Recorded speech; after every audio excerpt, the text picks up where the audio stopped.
Қазіргі заман не заман, бір-бірін алдап барлығы алаяқ болған сор заман. Кіші үлкенді сыйламай, үлкен ақыл айтылмай, кетеу кеткен кер заман. Қазіргі заман не заман, аяусыз қырып бір-бірін қатыгез қылып адамды қаныпезер қылған бұл заман.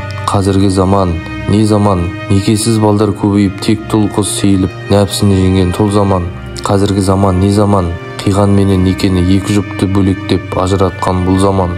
Қазіргі заман не заман, тектілерің иіліп, тексіздерге сыйынып көңілге қарар құл заман. Қазіргі заман не заман, дәулеттілер бас болып, дәулетіне мас болып, жоқ болса да ақыл айтар адамға ақылшыл қылған бұл заман. Қазіргі заман не заман, жақсыларды күндейтін, жамандарды білмейтін, мейірімсіз қылып адамды қадірсіз қылған бұл заман. Қазіргі заман не заман, төсін ашып қыздарың, қызтеке болып ұлдарың басқаларға еліктеп желіктірген бұл заман. Қазіргі заман не заман, шырылдаған торғайдың шерін ұғып тыңдамай, шынжыр құлып асынған торға салған бұл заман. Қазіргі заман не заман, пиғылына адамның түрлі аурулар көбейіп, шипа іздеген шер заман. Қазіргі заман не заман, шайтан сулар төріңде, шайтандарың үйіңде емін-еркін азғырып, түзу жолдан тайдырып, имансыз қылған бұл заман. Қазіргі заман не заман, заманды бұзған бұл адам, адамды бұзған бұл заман.